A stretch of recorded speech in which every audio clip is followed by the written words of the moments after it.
કેમ છો વિદ્યાર્થી મિત્રો, હું નિલેશ ચૌહાણ ઓનલાઈન એજ્યુકેશનમાં આપણું હાર્દિક સ્વાગત કરું છું। આજે આપણે ધોરણ 10 ગણિતની અંદર સ્વાધ્યાય 1.1 નો અભ્યાસ કરીશું, યુક્લિડની ભાગ પ્રવિધિ। લાસ્ટ લેક્ચરમાં આપણે યુક્લિડની ભાગ પ્રવિધિના ગુસા આધારિત બે એક્ઝામ્પલ જોયા હતા, તેના જેવા સંખ્યાઓ તમને અહીંયા આપેલી છે। જોઈએ અહીંયા તમને યુક્લિડની ભાગ પ્રવિધિનો ઉપયોગ કરી ગુસા શોધો। તો આપણી પાસે પહેલી રકમ છે 135 અને 225। सूत्र अपनी पास a बराबर bx³ प्लस r है। तो सौथी पहला आपने खबर है कि सौथी मोटी जे संख्या होय तो कई सौथी मोटी संख्या है 225, एने नाम आपी दे a ने जे नानी संख्या जे छे एने नाम आपीए b। 135 ने आपणे नाम आपीए b। तेथी आपणी पासे खबर है कि a बराबर a ने क्या मूकी दो बराबर नी पहला 225 बराबर b आपणुं भाज्य। तो 135 ने कई संख्या वडे गुणीए तो 225 मळे। 135 एका 135 करशुं, 135 दू करीए तो केटलो मळशे 270। तो भाग केवो थई जशे मोटो, तेथी हम लखी शकूं 135 एका 135 एक वडे कर्यो। हवे 135 एका 135 थाय तो 225 नी अंदरथी 135 आपणे बाद करीए, जेम के अहीं आपणी पासे रफ काम करेलुं होय 225 माइनस 135। 5 मांथी 5 जाए 0, 3 मांथी 2 जशे, सॉरी 2 मांथी 3 जशे नहीं एटले अहींया 12 लखी दे, अहींया करी 1, 12 मांथी 3 काढशुं એટલે 9, 1 मांथी 1 जशे 0। तो केटली आपणी शेष बाकी रहेशे 90।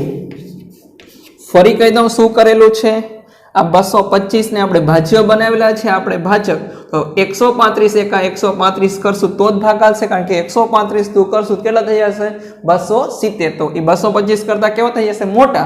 हवे 225 मांथी 135 बाद करें तो शेष केटली रहेशे 90। तेथी અહીં લખી શકીએ આપણી પાસે a बराबर 225 છે અને b बराबर આપણે લીધા છે 135। આગળ કરીએ 135 ને આપણે a બનાવીએ અને 90 જે શેષ છે એને આપણે બનાવીએ b। तो શું કરવું પડશે, 90 ને કઈ સંખ્યા વડે ગુણશો તમારી પાસે 35 135 મળશે 90 એકા 90, કારણ કે 90 દૂર કરશો કેટલા થઈ જશે 180, એટલે 90 એકા 90। હવે 135 ની અંદરથી કેટલા બાદ કરવા પડશે, તમારે 90 બાદ કરવા પડશે। તો 135 ની અંદરથી 90 બાદ કરશો કેટલો જવાબ મળશે તમને 45 શેષ બાકી રહેશે। તેથી અહીંયા પણ લખી દે આપણી પાસે a બરાબર કેટલા લીધા છે 135 લીધા છે અને b બરાબર આપણે કેટલા લીધા છે તમારી પાસે અહીંયા 90। હવે ફરી પાછા મોટી સંખ્યા જે છે આનામાં એને શું બનાવી દઈએ a। તો a કોણ બનશે 90 અને આ 45 શું બનશે આપણી પાસે b। તો 45 ને કઈ સંખ્યા વડે ગુણશો 90 આવશે 45 દુ 90। હવે 45 દુ 90 થઈ જતા હશે, શેષ કેટલી રહેશે 0। અહીંયા પણ લખી દઈએ a बराबर है अपनी पास 90 અને b बराबर है 45। હવે આપણે લાસ્ટ લેક્ચર માં શીખ્યા હતા કે શૂન્યતર શેષ સિવાય આ શૂન્ય શેષ છે એને આગલી જે શેષ મળે એ તમારો શું મળે જવાબ। તો આગલો શું છે આપણી પાસે શેષ 45, તેથી ગુસા 45 કોના કોના 225 અને 135 નો ગુસા કેટલો મળશે તમારી પાસે 45। नेक्स्ट रकम अपनी पास जोए रकम नंबर 2। तो आंसर आपने शू बनावी देशुं 2। कई रकम छे 196 અને 38,220।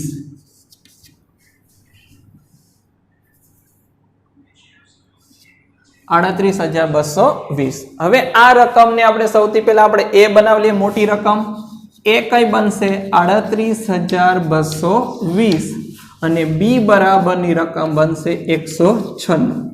सूत्र प्रमाणे आपणे मूकीए तो 38,220 क्या मूकशो बराबर नी पहला 38,220 बराबर 196। હવે 196 ने તમે કઈ સંખ્યા સાથે ગુણશો તો 38,220 મળશે। તો અહીંયા તમને એક ખાસ રકમનું યાદ કરાવી દઉં કે 196 તમે 195 ની સાથે ગુણશો, ખાસ યાદ રાખજો, કારણ કે તમે જો એમ ગણતરી કરી 196 એકા 196 196 એક વડે 2 વડે 3 વડે 4 વડે 5 વડે ગુણાકાર કરશો તો 38,000 ની નજીકની સંખ્યાઓ આવતી જશે, 15 વડે 196 ગુણ્યા 15, 196 ગુણ્યા આમ નામ કન્ટિન્યુઅસ તમે જશો. 100 ઉપર 100 વડે 110, 120 ગમે તોય તમને 38,000ની નજીકની સંખ્યાઓ હજુ આવતી જશે. પણ 38,220 જે રહ્યા ને 196 ગુણ્યા 195 કરશું ને તો તમારો જવાબ આવી જશે એક્ઝેક્ટલી આ સંખ્યા 38,220. તો આપણી પાસે શેષ કેટલી રહેશે? 0 રહેશે.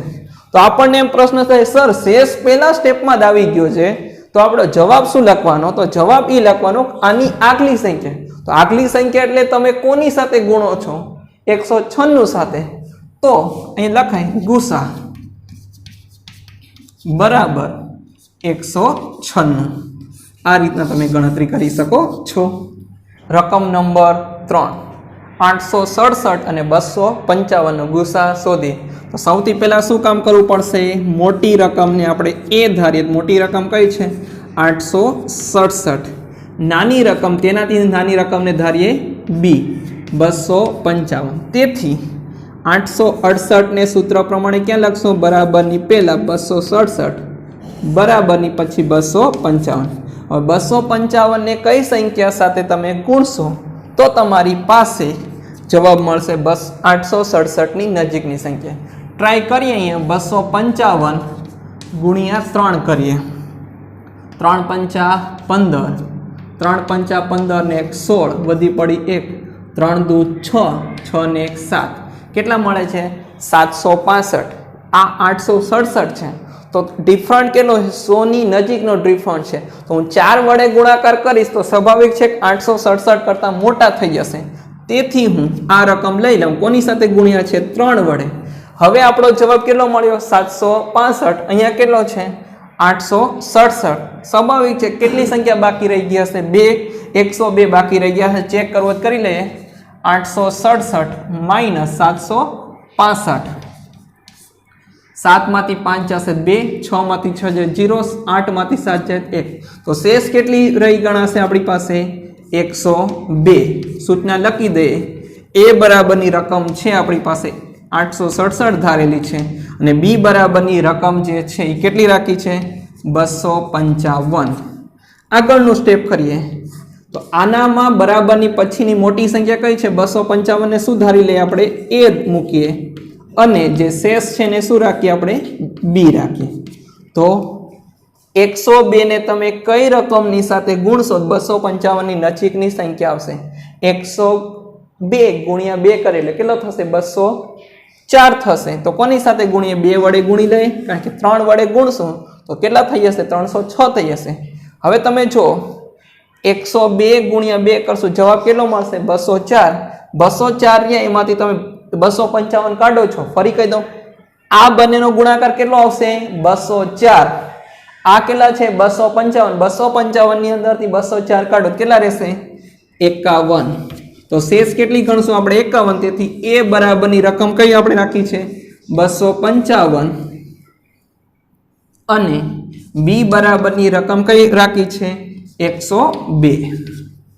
ફરી પાછા શું કરશું?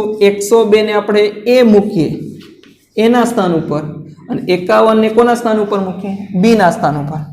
હવે 51 ગુણ્યા 2 કરો. જો 50 ગુણ્યા 50 કરશું 100 થઈ જશે. તો 51 ગુણ્યા 2 કેટલા થશે? 102. એટલે 51 દુ 102. હવે 102 થઈ જતા હશે તો શેષ રહેશે કોઈ? 51 ગુણ્યા 2 102. 102 માંથી 102 કાઢો શું મળશે તમને? 0. શેષ આવી ગઈ 0. તો એ બરાબરની રકમ કેટલી છે? 102 અને બી બરાબરની રકમ કેટલી છે આપણી પાસે? 51. હવે શૂન્ય જે રકમ મળે છે શૂન્ય શેષ એની આગલી સંખ્યા આપણે ગુસા. તો આગલી સંખ્યા કઈ છે? 51.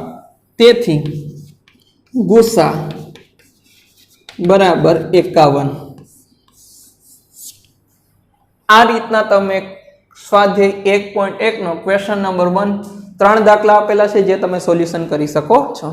જે વિદ્યાર્થી મિત્રોએ હજી સુધી આપણી ચેનલને સબસ્ક્રાઇબ ન કરી હશે તે લોકો સબસ્ક્રાઇબ કરી લેશે જેનાથી નવા જે દાખલાનું અપલોડિંગ થશે તમને જલ્દી મળી શકશે.